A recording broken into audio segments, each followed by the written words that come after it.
Please let my words speak for you. As I take a deep breath in, and then slowly release it, bringing myself into this one space, this one perfect space this morning. I am deeply grateful knowing that the energy of the One flows through me and flows through each one here as each of us in individual manifestation. I rejoice in the individuality, in the colorful personalities that are coming together this morning in peace and in joy, knowing that each one here takes exactly what it is that they need, whether it be spiritual food or physical food, knowing that today flows smoothly and freely for each and every person here, and with deep, deep joy and gratitude for the day. I open my heart and I open my mind as I prepare to listen to Reverend Diana talking to us about Yeshua and his journey. Speaking my words into law, I just say thank you, Father, Mother, God, and so it is. So it is. Amen.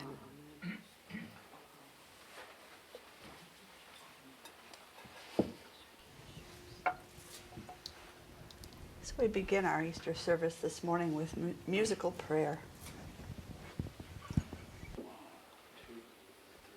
Recording in progress. That's my favorite process.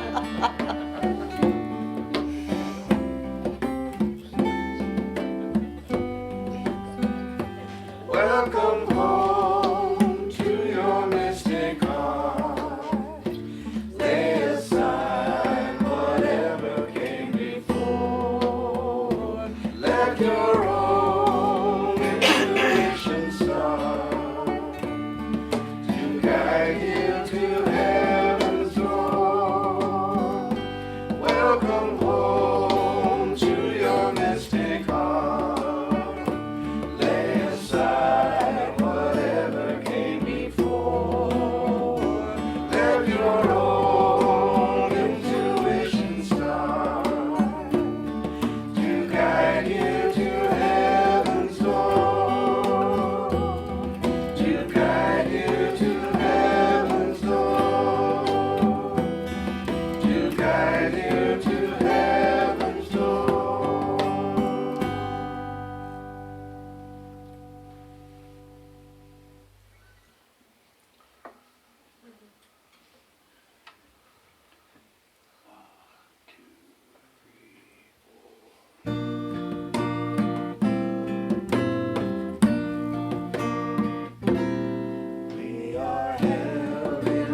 Good morning. Good morning, everyone. Happy Easter. Happy Easter. If you're new with us here today, my name is Reverend Diana Johnson. I'm the pastor and spiritual director at Mystic Heart Spiritual Center. We teach universal principles and practical spirituality. We are an interfaith community, as I stated, so I'm so grateful that you've chosen to join us here this morning for our celebration. So let's begin by just taking a peek around the room and seeing who's here, celebrating this beautiful spring day with us, joining us in sacred community. Take a moment to really see one another, honor the presence of each being. These are the lights that shine in your life.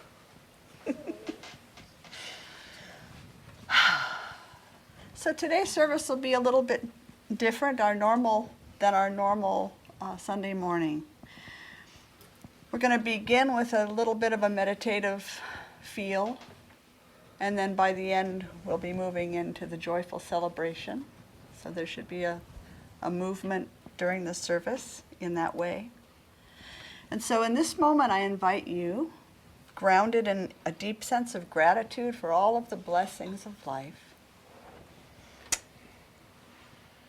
I invite you to first hold on to the smiles that I see all over the room and settle into a moment of peaceful meditation. Taking a couple of slow, deep breaths, letting go of all that has come before this moment, allowing the breath to dissolve any thoughts or concerns.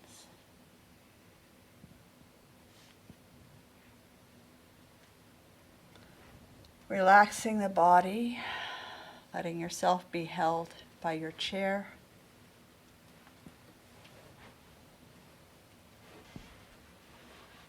And on your next breath, allowing your awareness to move into your heart space.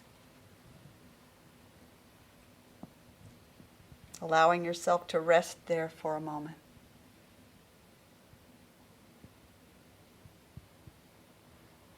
Giving yourself the gift of stillness and feeling content in this moment as you ground yourself in the peace and the love, the beauty and the joy of spirit.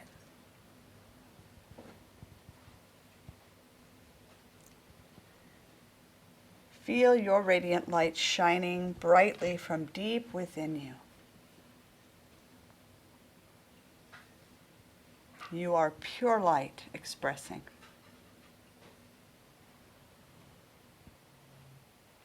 We recognize and honor the same light in everyone and everything. There is nowhere that God's light does not shine. From the book of Matthew, you are the light of the world. Let your light shine.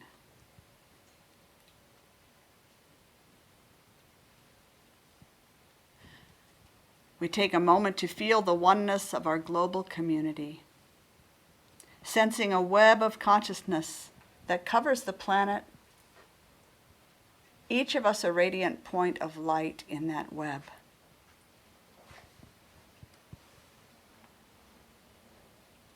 All beings who in this moment are drawn to the presence of the One,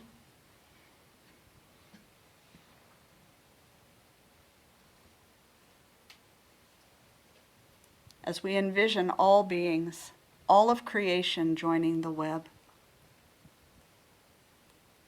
And we see that there are no spaces between us. Our web has become the fabric of life in which we find our place, our purpose, our unique gifts, our authentic expression.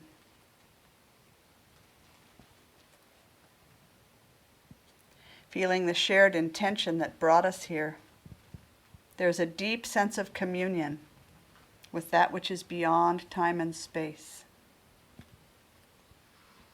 beyond definition and description, and we feel the impulse to grow and evolve.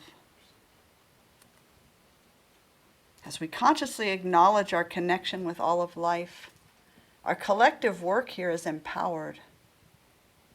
Our collective prayer and meditation leave a positive imprint on the world, on the cosmos. Transformation has begun. Wholeness is revealed. And as we begin to acknowledge our wholeness, we are better able to allow our light to shine in the world. Again, let the words and the music wash over you in musical meditation.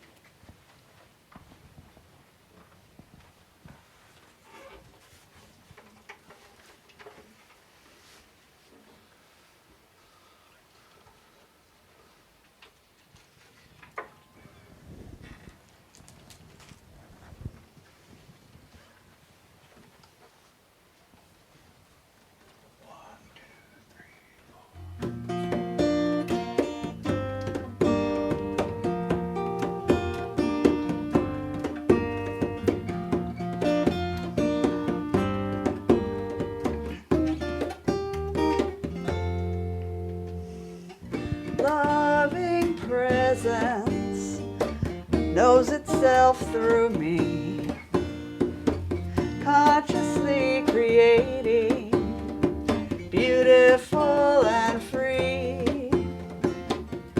When I remember to look inside, I see love, light, and perfection, pure divinity.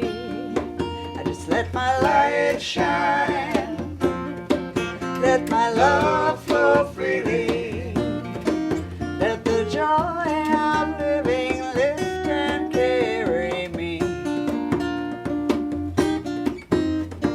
Let the glow of spirit lead me home to where the fire burns within, so I can let my light shine. Spirit's desire, well, it shows itself through me. Individual creation, waiting to be set free. Sweet inspiration, back of all I see, reveals the gift of my humanity. I just let my light shine, let my love flow freely, let the joy of living lift and carry me. Let the glow of spirit lead me home to where the fire burns within, so I can let my light shine. There is a radiance that lives in me and you. Open the spirit and let it shine on through. I just let my light shine, let my love flow freely, let the joy of living lift and carry me. Let the glow of spirit lead me home to where the fire burns within, so I can let my light shine. Let the glow of spirit lead me home to where the fire burns within, so I can let my light shine.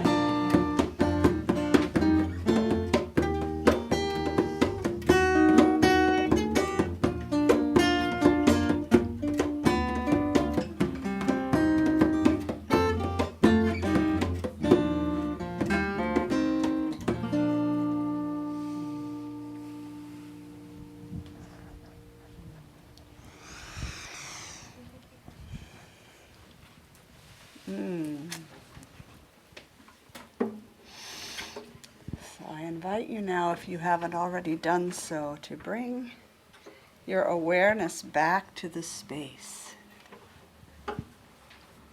to your senses, your body. And as you feel ready, allow your eyes to open. Bring your awareness back to community. Welcome back. Today is Easter Sunday in the Christian tradition. It has also become a cultural holiday in the Western world, if you haven't noticed all of the Easter bunnies and eggs. And there's actually meaning connected to all of that, but it comes from pre-Christian times. The Easter holiday commemorates the resurrection of the Rabbi Yeshua from the tomb on the Sunday after his crucifixion. The story is actually much older, though, than the Christian tradition paints it. Historically, the celebration that became Easter began in pre-Christian times in Europe, at least the traditions that became Easter, where a pagan festival was created to celebrate the great northern goddess Yostra. You know, I have a hen named Yostra. Isn't that funny? I say that word all the time. What breed is she? Huh? She's an Easter egger. So we named her Yostra. That's hilarious. So the early Roman Catholic priests were pretty smart in adopting pagan practices to encourage people to convert to Christianity. The Easter story actually comes to us as a retelling of earlier archetypal tales that are present in many cultures. It's an example of the hero's journey story. So we may understand this particular story as a historical account, a literal or factual account, or we might understand it as a mystical teaching or a parable, a symbolic tale that points to a deeper universal truth. There are many ways to interpret the stories. Each day of Holy Week, that's the week leading up to Easter Sunday, holds some guidance for us, though, I believe, in our modern time, if we take the symbolic approach and we look for the meaning and the truth that lies within the story. If we can look past the Christian doctrine and dogma that we may have been raised with or we may have been exposed to the example that Jesus set, to the message that this person was spreading in his life. So the Rabbi Yeshua was an example of one who invited everyone to the table. No one was excluded. He ate with poor people, with lepers, with prostitutes and tax collectors and Pharisees who were outwardly very critical of him. The people thought him unclean because he spent time with the untouchables of society. They judged him by the company he kept. This still happens today, yes? Yes, it does. It took great courage for Yeshua to minister to those on the fringes of society, to risk his reputation as a rabbi in the eyes of the religious elite.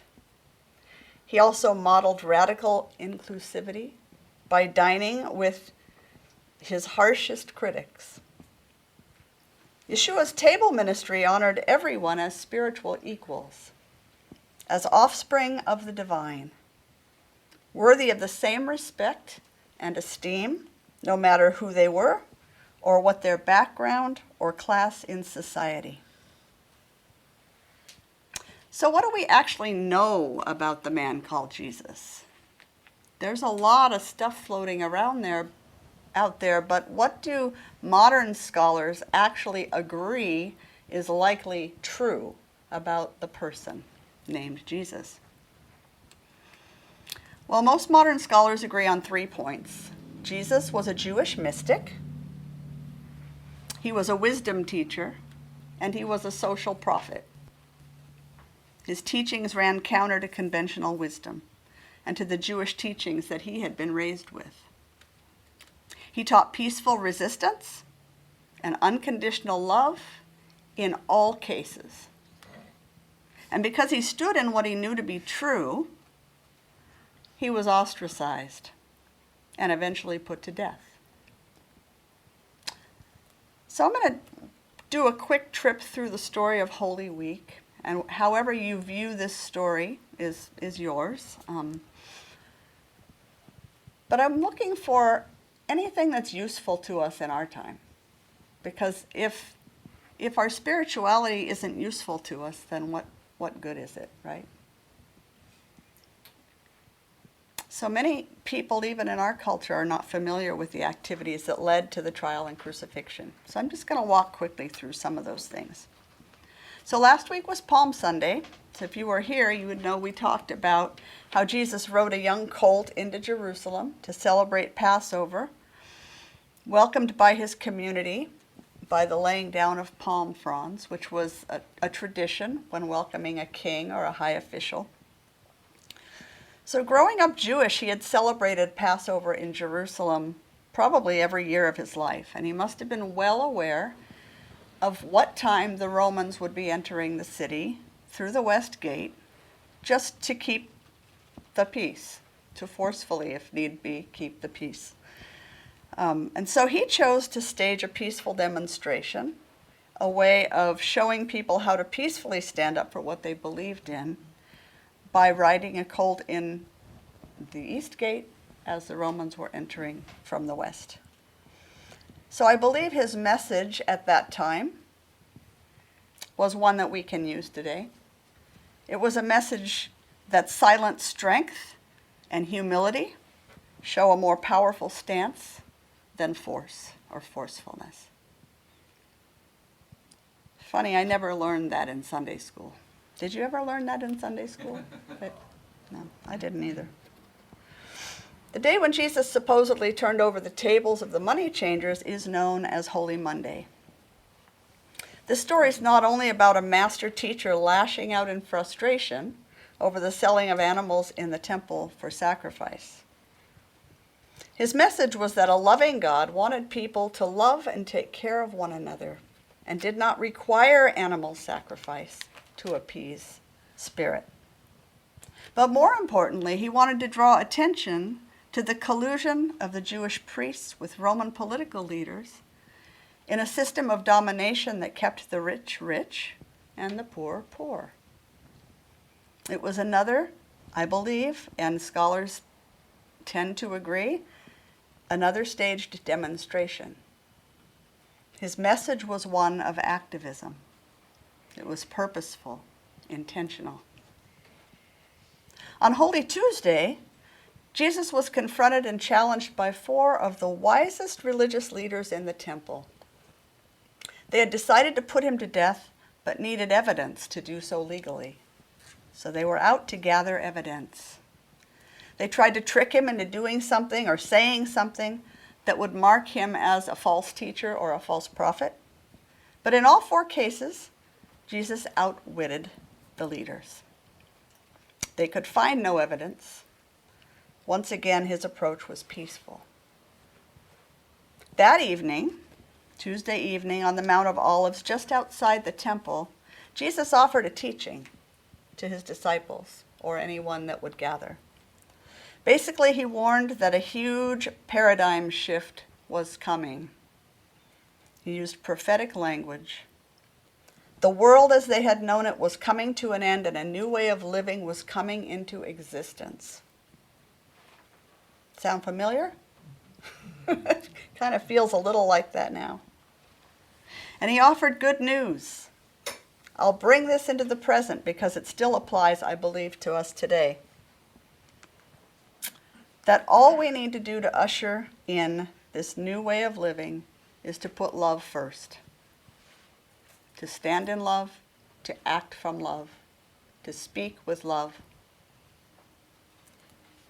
To love God before all else, to love your neighbor as yourself, to love your enemies.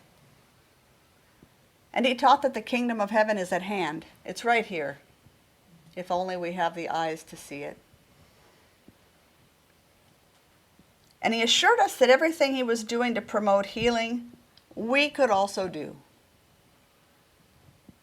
Basically, Jesus was giving the power back to the people. And both the Romans and the temple priests wanted him stopped. So we have nothing really specific recorded for Holy Wednesday. But on Maundy Thursday, the disciples prepared for the Passover meal, which was the tradition. After sunset, Jesus washed the feet of his disciples, demonstrating the importance of humility and sacred service. He knew that being in service to others enriches us as the one serving beyond measure. The true mastery and leadership require us to be in service. I'm going to repeat that. True mastery and true leadership require us to be in service. Then they all shared what is known as the Last Supper and the First Communion. The breaking of bread and sharing of wine was actually an ancient practice, not one that came to us newly with Jesus. It was a celebration of the sowing of the grain in full expectation of its eventual harvest, and the harvesting of the grape, which by spring would have had time to ferment. This celebration had been a common practice throughout many cultures and traditions for as far back as we can trace. It is an act of thankfulness for the many gifts of this earthly realm, and a way to consciously receive those gifts and to remember our dependence on and connection with the earth. Jesus was simply using an already familiar gratitude practice as a way to represent the embodiment of something beyond the material. A way to remind an agrarian people that there is more to life than the physical realm. Yes, of course, be thankful for the fruit of the earth, but there's more to it than that. The bread and wine served as a metaphor for the embodiment of his teachings, of his example. A reminder that we're best served by taking into our hearts and our minds only that which feeds the soul, that which nourishes the spirit. On what is known as Good Friday, the story has Jesus going to the garden at Gethsemane to pray, knowing that he would likely be taken that night. He could have stopped it at any time, but he sensed that his teaching would best live on if he was willing to lay his life on the line. Seeing this story as parable, I believe there's a message for us in the story of Good Friday. That our life's journey is about outgrowing harmful behaviors and patterns of thought. That we must allow our stinking thinking to be crucified, crossed out. That's crucified means crossed out. That our small self has to die before our higher self can come forth. That no matter what happens, we must love God and love one another.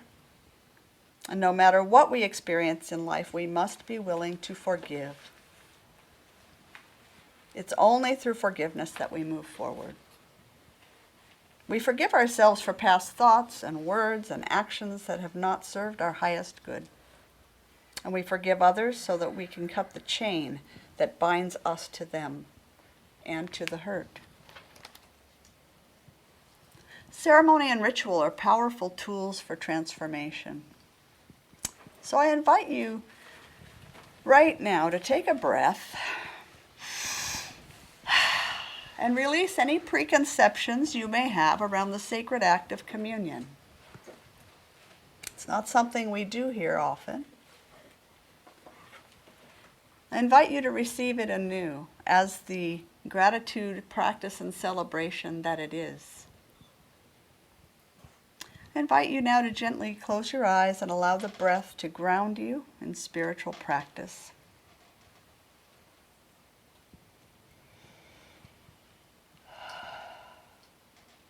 For as long as grain has been domesticated, the blessing of the first grain cut and the bread made from it have constituted holy acts. The blessing and eating of the bread in this ritual is reminiscent of the Christian communion, but this ceremony actually has its roots in a much earlier time. We've come together today creating a sacred space for our work of honoring the cycle of the grain, which includes its planting, growing, harvesting, and consumption. We give thanks to the grain that so willingly gives its body to be sacrificed so that the people who tended it when it was growing and others can be fed. Know with me that our ritual today is centered in holy time and holy space. We enter the realm of the holy ones, the ancestors who celebrated the grain harvest. We bring awareness to the one source, trusting that we are held. This bread symbolizes the unconditional support that we have on earth. We bless and give thanks for this bread now. Its form nourishes our form and reminds us that anything we need is already given, both the material and the invisible. Ideas, guidance, support, connection. The qualities of beauty, love, joy, peace, creativity, and harmony are also ours. By this loaf broken open, we're reminded that in addition to all the blessings we enjoy in life, there are also sorrows. Each of us has been broken by the unhappiness and grief that comes with living. It is part of the mystery that in our brokenness, the blessings of love and connection often have a chance to go more deeply into us. We are broken open to be filled with love.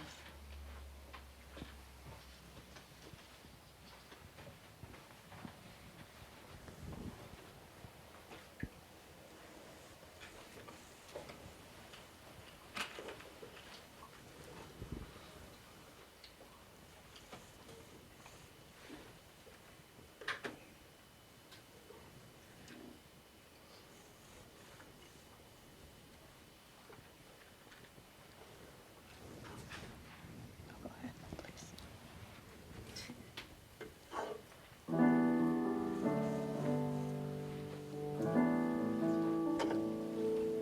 With my hands, I break this bread. It needs my heart to make it whole. Gathered in with sweet abandon, made with love,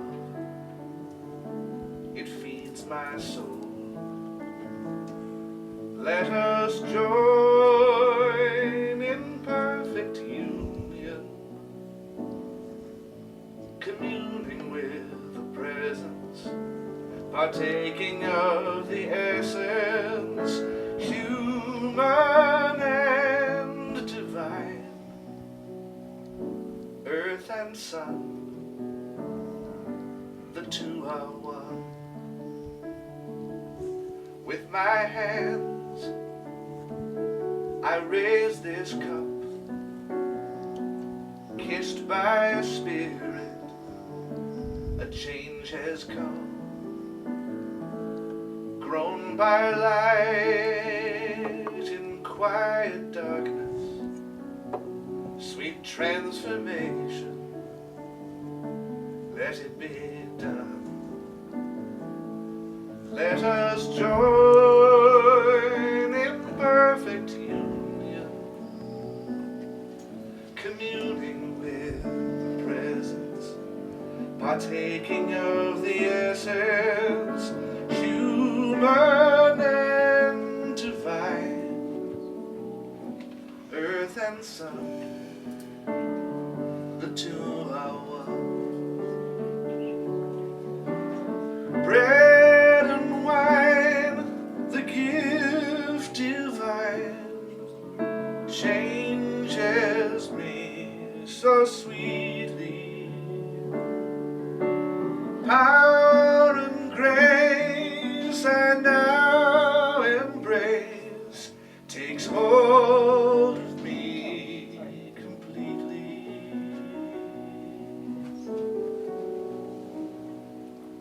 With our hands we break this bread. Just hold on to With it for a these moment. same hands Hold on to it for a moment. we raise the cup. There we go. I should have said that. Altered here from who we've been, forever new and lifted up. Now let us join in perfect union, communing with the presence, partaking of the essence, human and divine, earth and sun, the two are one. Human and divine, earth and sun, the two are one. Earth and sun, the two are one. Earth and sun, the two are one.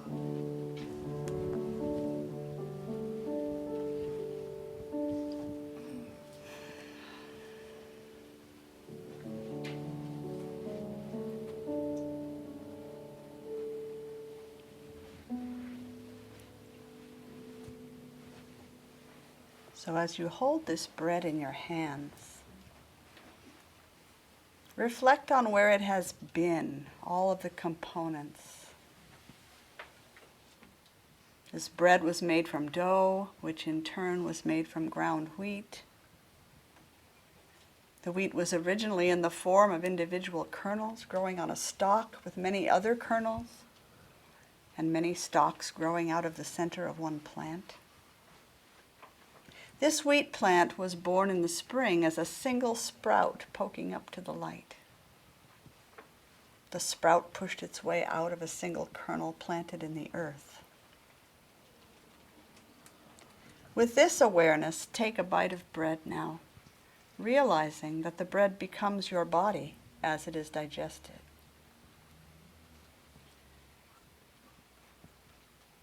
Realize too that your body is made of earth, water, sunlight, and spiritual intelligence.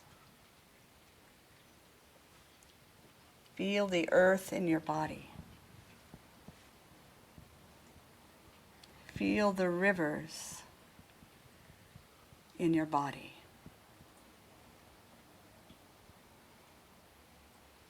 Feel the sunlight in each cell.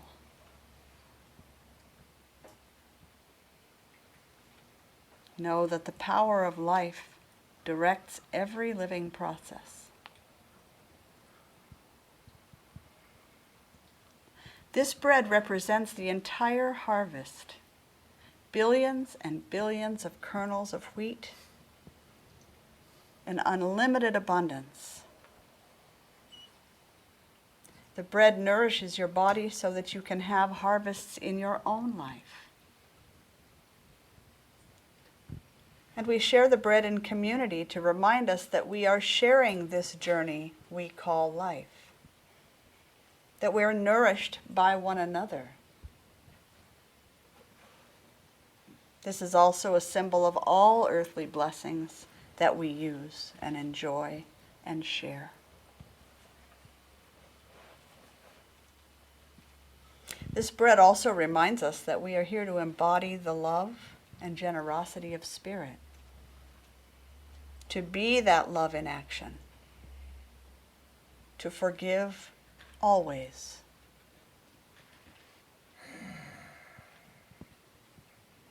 Just as the wheat has given its life for you, you are giving your life for all that you are harvesting.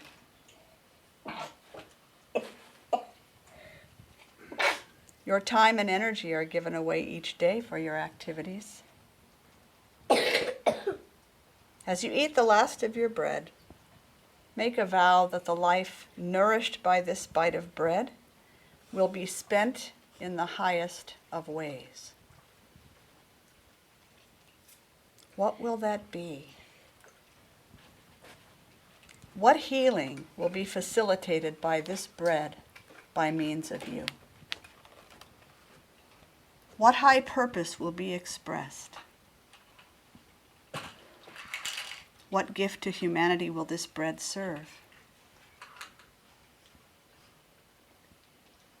What will you do with this small but essential unit of your precious life energy?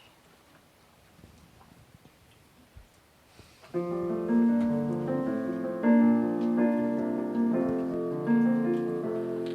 a raindrop to a river, from one word into a song, source of all gifts, friend and forgiver, bring us together to pass it on. He is called us all creation, every woman, child, and man, to bring our gifts in celebration, to be transformed in the Savior's hands. From a raindrop to a river, from one lonesome word of song, source of all gifts, friend and forgiver, bring us together to pass it on. In the Word, the walls have tumbled down, and all are welcome to enter in. In the blood of Christ, the great sacrifice, the withered branches bloom again. The withered branches bloom again. From a raindrop to a river, from one lonesome word of song, source of all gifts, friend and forgiver, bring us together to pass it on. Pass it on. Raise the bread, lift the cup. Pass it on. The broken will be lifted up.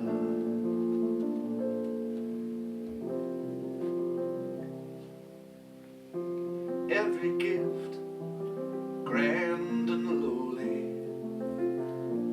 every creature great and small,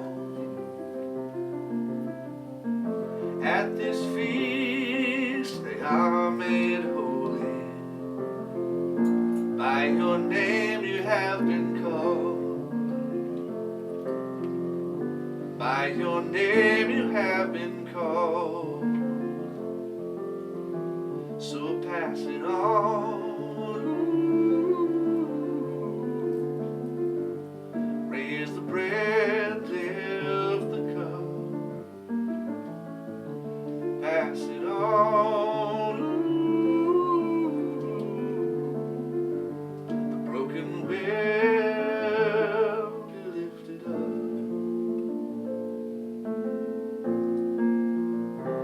To a river, from one word into a song, source of all gifts, friend and forgiver, bring us together to pass it on. Bring us together to pass it on. Bring us together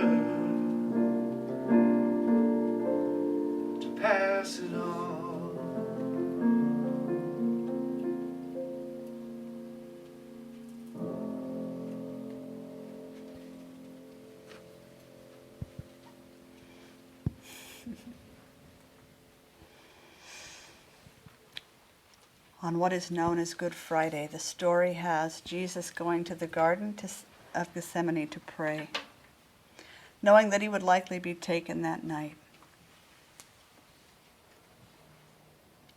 Again, he could have stopped it at any time.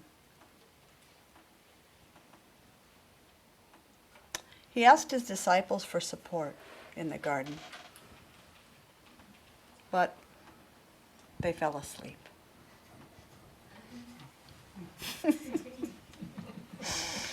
They were tired. Perhaps this is pointing to the truth, though, that each of us has our own work to do, to meet and transcend our own limitations, our own doubts and fears. No one can do that for us. The final words Jesus speaks at the close of his mission in this life, before he takes his last breath, is this: Father, into thy hands I commend my spirit.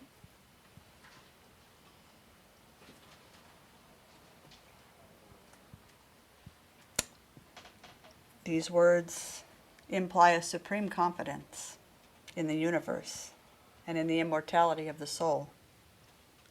The two translations of that verse that I've seen are, into your hands I commit my spirit, and into your hands I commend my spirit. I offer my spirit without question. That's I commit. And I commend my spirit, I entrust it to a power and intelligence and a process that I can't see.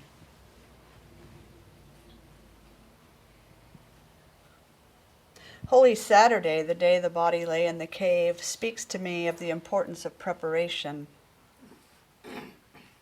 a time of rest.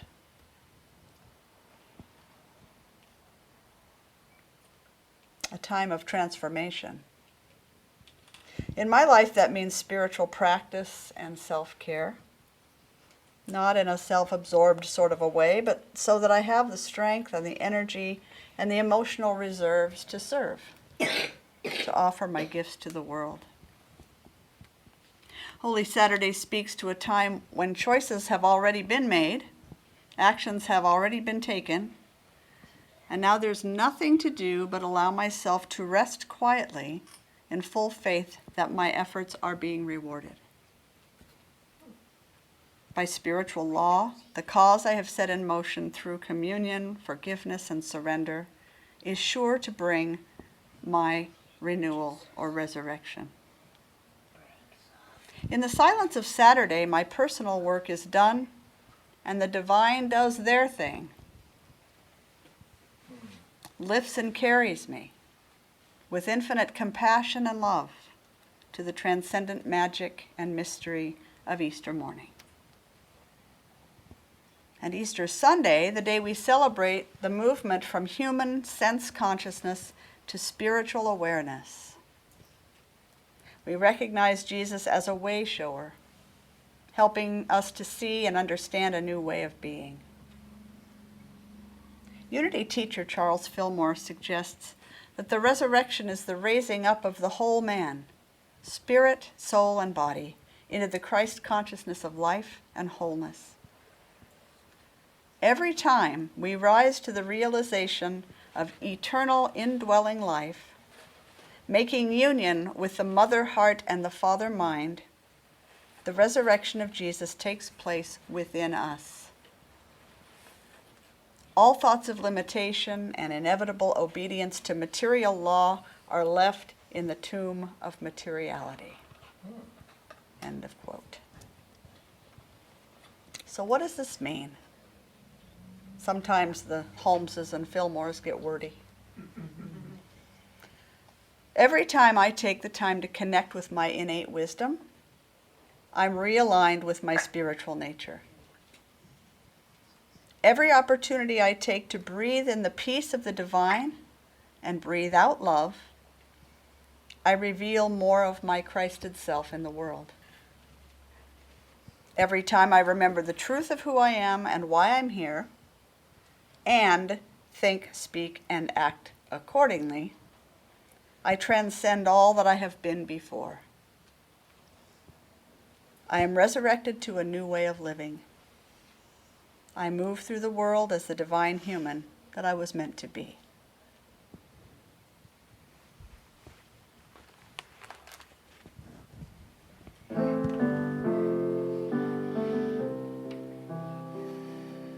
A purple sky to close the day.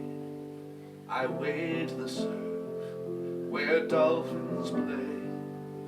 The taste of salt, the dance of waves, and my soul wells up with hallelujahs.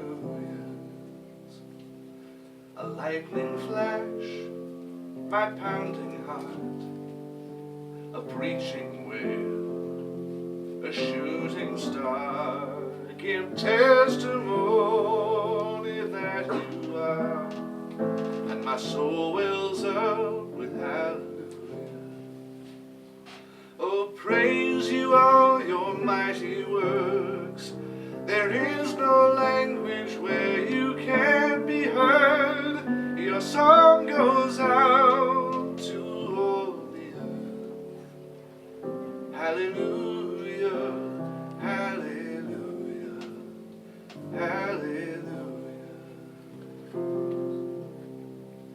Oh, cratered moon and sparrows' wings, oh, thunder's boom and Saturn's rings, unveil our Father as we sing, and my soul wells up with hallelujahs. The pulse of life within my wrist, a fallen snow, a rising mist. There is no higher praise than this, and my soul wells up. Oh, my soul wells up. Yes, my soul wells up with hallelujahs. Praise you all your mighty works. There is no language where you can't be heard. Your song goes out to all the earth. Hallelujah, hallelujah, hallelujah.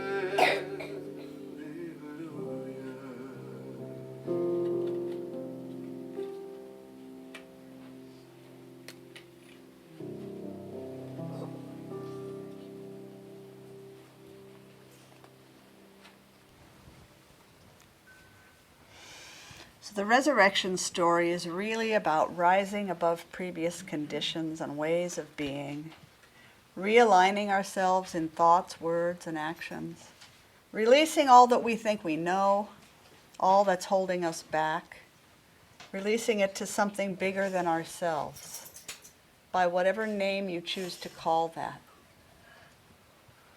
We have to let go in complete faith that all is unfolding for our good. Unclench the grasp. Put down the self-righteousness. It doesn't serve us. Before we can cultivate a new tomorrow, we have to let go. All of our past thoughts and experiences can serve as nourishment. They lay the ground for new seeds to be planted. But sometimes compost gets kind of stinky. If you're not turning it and working it, practicing forgiveness, practicing non-judgment, surrender, gratitude, compassion. These are some of the ways we work with our past experiences so that they can offer us nourishment and insight moving forward. We move now into a ritual for the release of what no longer serves us. So take a moment now to call to mind a habitual pattern of thinking or being that's getting in the way of new life unfolding in your experience. Or maybe there's a relationship or a person that you need to release. Having spiritual community to witness as you commit to letting go is like having help in pulling up a great big weed that's choking out the new growth. So take a moment to set your intention. Feel free, if you wish, to move into the imaginal realm and see and feel whatever it is that you're willing to let go of this morning. See and feel it being carried off by the hand of the divine, or mentally lay it on the altar, or whatever it takes for you to be able to consciously release it to the great mystery, in faith that you are being transformed. Feel your freedom from the ties that had you bound. We're cultivating a new way of being in the world, both individually and collectively. The Latin roots of the word cultivate point towards making ready for habitation, preparing for new life. This doesn't happen overnight. Cultivation is a multi-stepped process, yes? Anyone who's ever worked the ground for planting knows that we begin by breaking up the ground. In this way, we make water and nutrients and oxygen available. Then we get rid of whatever weeds have taken root, making room for new seeds to be sown. We add nourishment to replenish what's been used up. And then finally, we sow the seeds and tend the plants until they have grown strong enough to stand on their own. The Easter story is teaching us that in order to be resurrected, to rise above previous conditions, to realign ourselves in thought, word, and action, we have to release whatever's holding us back. So, I invite you today, underneath your chair, you'll find a pen and a little notepad for something solid to write upon, and you'll find a little white piece of paper. I would like you to write down whatever it is on the little white piece of paper, whatever it is that you are wanting to release at this time in your life. Anything at all.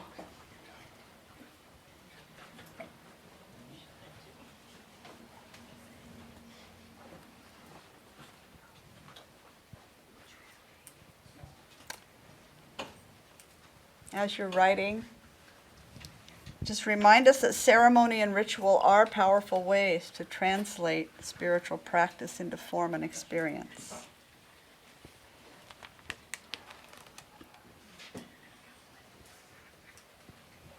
So this something you're writing down is something you will follow through on no matter what.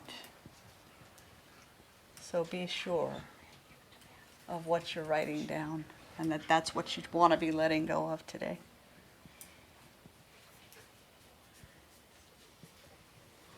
And then when you've finished writing,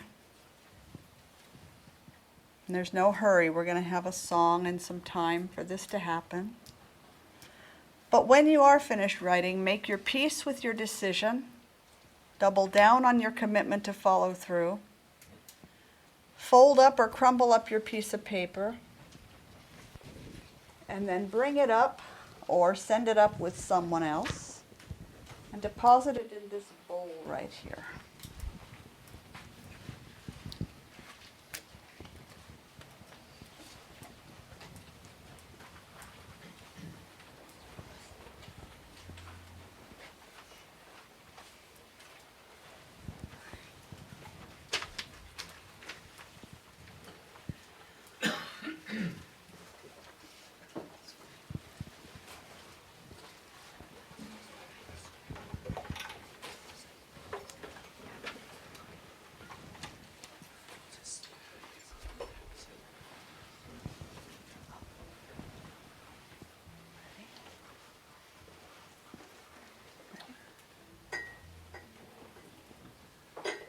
Into your hands. Sorry. Okay.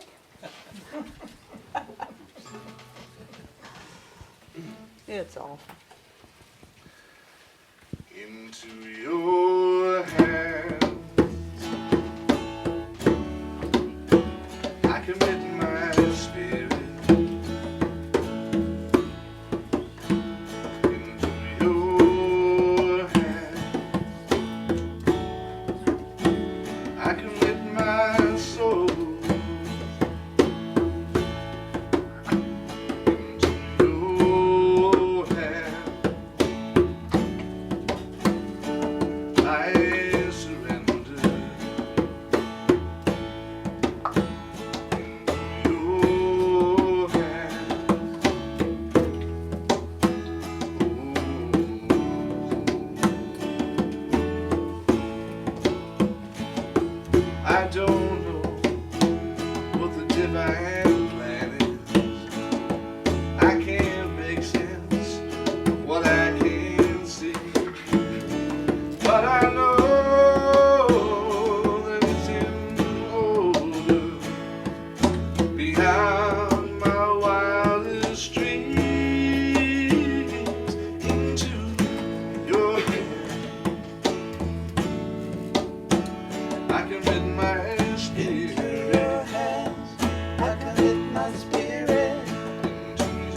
I Into your hands I surrender, I surrender. your hand. Into your hands, oh Lord. Serenity is now the absence of life going on around me. It's the stillness that I find in any moment, and the truth that sets me free. Into your hands, into your hands. I commit my spirit. Into your hands, I commit my spirit. Into your hands. Into your hands, I commit my soul. into your hands, I commit my soul. Into your hands. Into your hands, I surrender. I surrender, I surrender. Into your hands, into your hands, into your hands, oh Lord. Into your hands, into your hands, into your hands, oh Lord. Into your hands, into your hands, into your hands, oh Lord.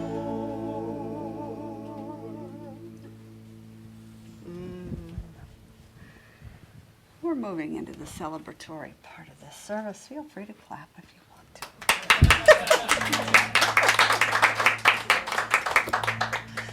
All right, so everyone has had a chance to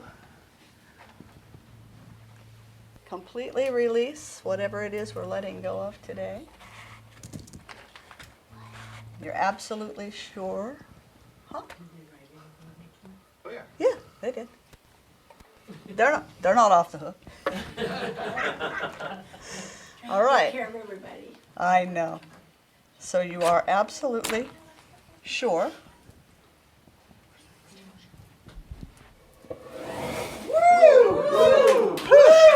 Gone. Gone. Done. So be it.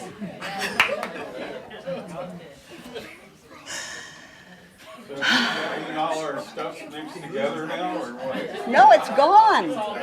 It's gone. I thought we were putting on something we wanted.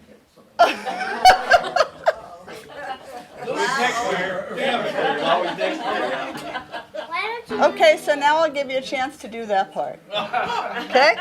I'm always backwards. All right.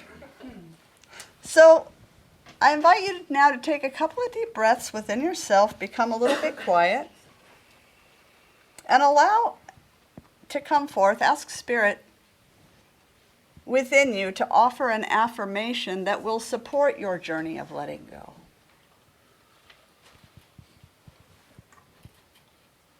What is the wisdom or guidance that will help you in your process of renewal? And you can take a quiet moment to write it down if you want to. Take it with you to remind yourself of what comes.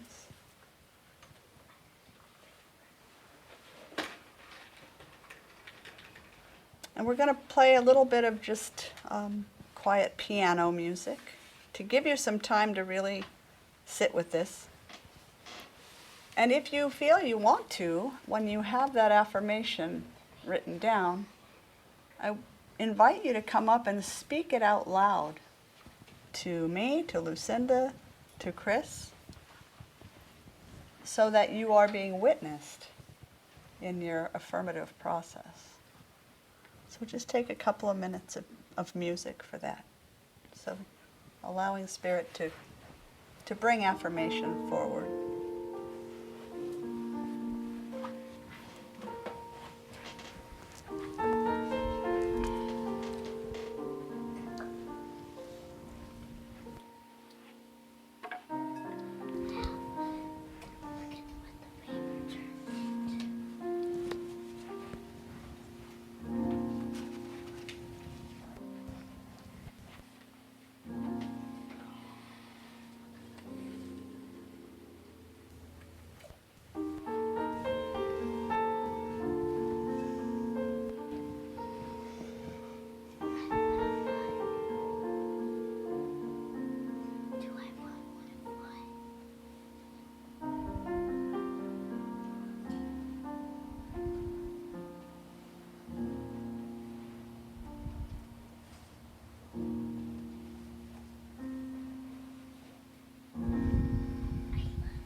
Has everyone that wants to had a chance to come forward?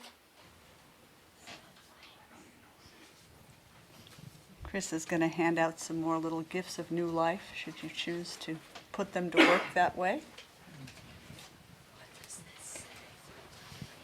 It may appear to be a strange gift. Often on Easter, you're handed a flower. Flowers are beautiful, but cut flowers are already dead. They've already been crucified. So I wanted to offer you a living gift, a gift of potential. One that through your daily meditation will become something beautiful and will continue to bloom and grow and drop its seeds and spread for years to come. A gift that'll be resurrected every spring or early summer. Just like the goals and intentions that you set, these mysterious little beauties need fertile soil. They will find optimum health when firmly rooted and grounded in the body of spirit or the earth, but will also thrive if given a large container. Just like the goals and intentions you set, you have absolutely no idea exactly what the outcome will be. I put down sort of what it is, but you don't know how large or what color. Like our goals and intentions, your little friends here need nourishment and light. And so I pray that you use the tending of these flowers as your meditation, as a reminder of the newness that you're cultivating in your life. That every time you water them or offer a kind word, you remember and speak the affirmation for renewal that you spoke this morning.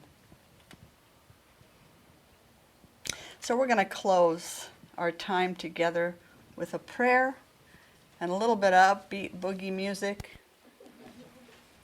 So right now, letting go of all that holds us back and stepping into our highest potential, we envision and engage in the creation of a love-soaked world. As each one of us lives up to our full potential, we feel and know the unfolding of a world where all beings are peaceful, loving, abundant, and free.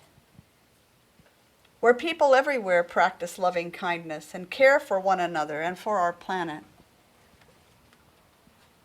We envision a new story where all needs are met, where all beings have plenty of nourishing food, the safety of a warm and comfortable home, medical care, education, healthy relationships and right livelihood, creative contribution, and a sense of belonging.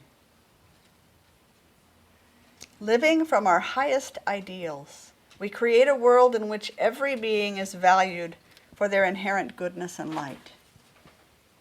Where the peace we cultivate within us shows up as a world free of violence and hatred.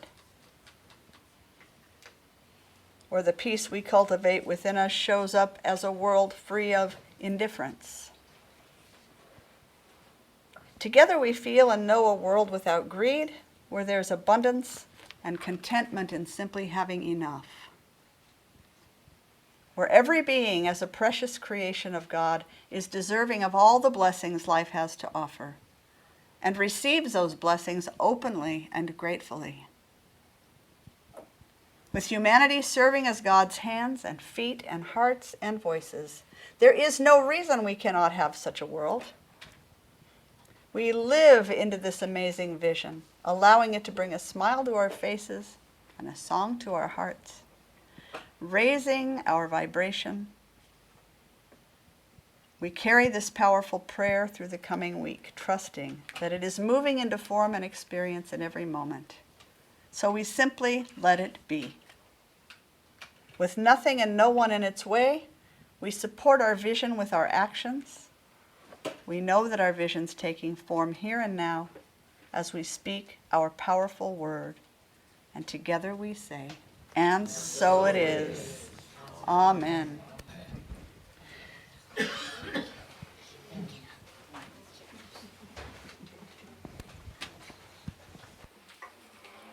If you know this song at all, feel free to join in.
Moses split the sea in two, and Jesus made the water wine. I remember feeling sad, miracles don't happen still. Now I just can't keep track, 'cause everything's a miracle. Everything, everything, everything's a miracle.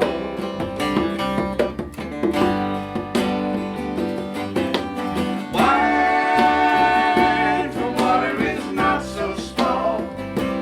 It's a better magic trick. If anything is here at all. So the challenging thing becomes not to find a miracle, find it where there isn't one. Holy water was rare at best. I barely wet my fingertips. Now I gotta hold my breath. It's like I'm swimming in a sea of it. Used to be a world out there, heaven's second rate hand me down. I walk it with a reverent air.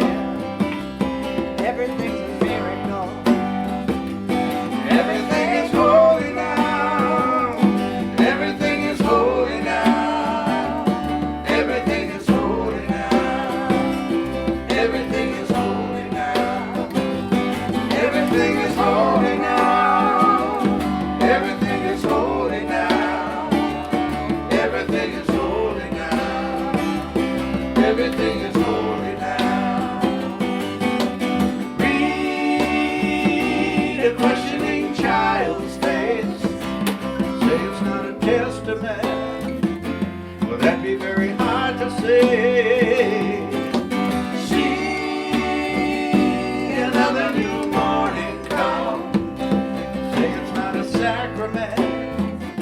I tell you that it can't be done. This morning outside I stood, saw a little red-winged bird, shining like a burning bush, singing like a scripture verse. Made me want to bow my head.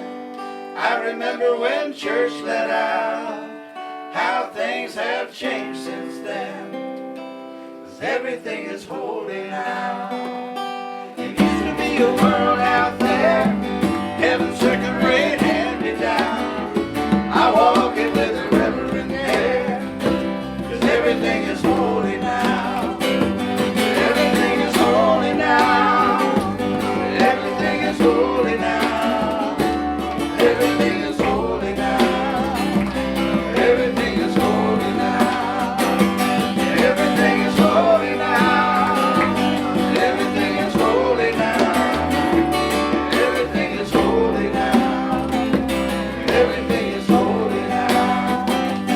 Everything is holy now. Everything is holy now. Everything is holy now. Everything is holy now. Everything is holy now.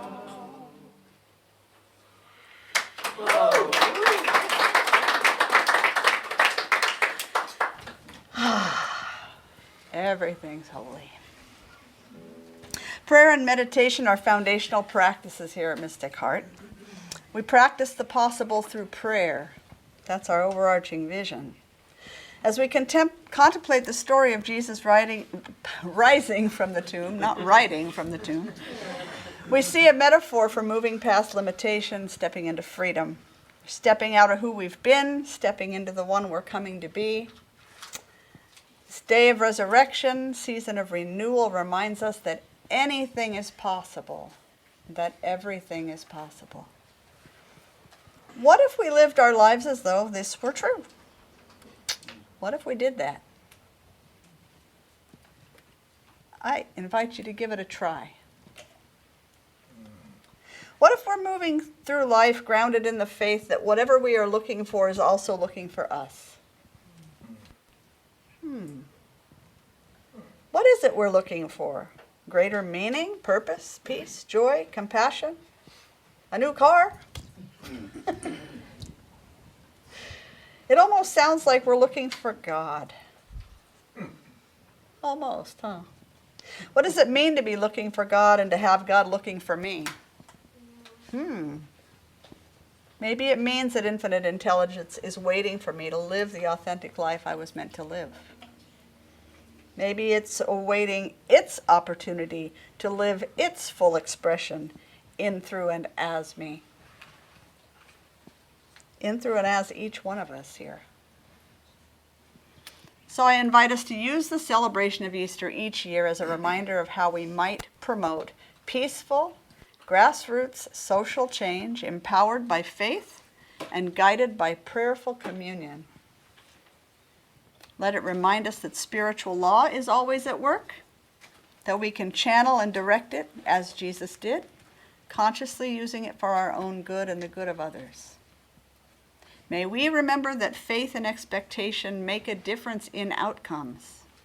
And by placing our faith in what is life-affirming, miraculous things happen. John 14:12 tells us that Jesus spoke to his disciples this way. Truly, truly, I tell you, he who believes in me, the works that I do, he will do also, and he will do greater works than these. Seems the people of his time were not quite ready to hear. I have to wonder, as a human family, are we ready now? So we're going to wrap up and continue our celebration with our brunch next door. Celebration's a vital part of what we do here. But as we prepare for that, we'd like to offer you an opportunity to share of your financial good with our community, to celebrate the work that we're doing in the world, if you choose to do that. And if you're joining us from online today, you can go to mysticheart.org to use our donate button or to find a mailing address. And we're going to share a tune from back in the 70s. I know that you probably know this one, and don't be afraid to sing along.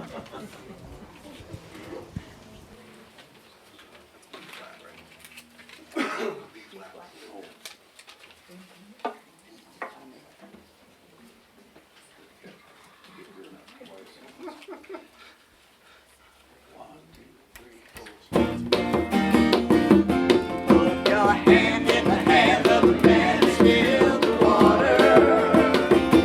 Put your hand in the hand of the man who calmed the sea. Take a look at yourself and you can look at others differently. Put your hand in the hand of the man from Galilee. Every time I look into the holy book, I want to tremble. When the carpenter built the temple, for the bias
quick gratitude blessing?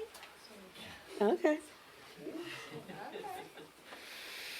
Standing right here and right now, I am so filled with the deepest gratitude for the presence of each one here and for the gifts that each one gives so that we can continue on with our giving out in the world.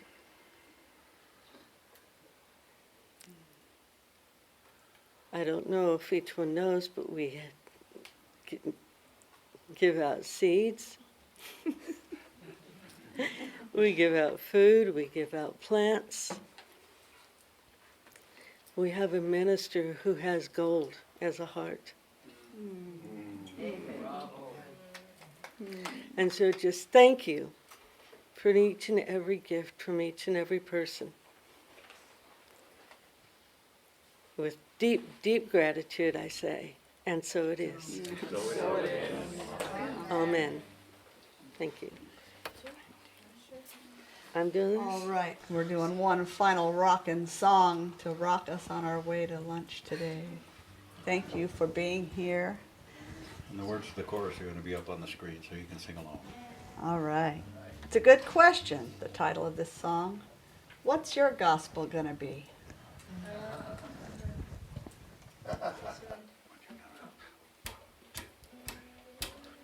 What's your gospel gonna be? Living in bondage or free? What's your gospel gonna be? Got a right to one for me. Blaming those who knocked me down, or giving thanks for being around. Stuck in stories I have told, I've let go of the old. Yeah. What's your gospel gonna be? Living in bondage or free? What's your gospel gonna be? You gotta write a new one for me. Blessing moments of my shame, letting dust out of my pain. Calm the waters I have stored, walk where love has been born. What's your gospel gonna be? Living in bondage or free? What's your gospel gonna be? You gotta write a new one for me. Love my neighbor as myself. Rush right in when you cry for help. Give my gifts and share my wealth. Now I'm willing to forgive myself. Yeah. What's your gospel gonna be? Living in bondage or free? What's your gospel gonna be? You gotta write a new one for me. What's your gospel gonna be? Say what's your gospel gonna be? Living in bondage or free? Living in bondage or free now. What's your gospel gonna be? Say what's your gospel gonna be? Gotta write a new one for me. Gotta write a new one now, yeah. What's your gospel gonna be?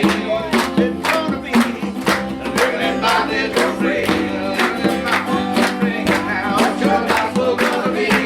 Yeah. Gotta write a new one for me.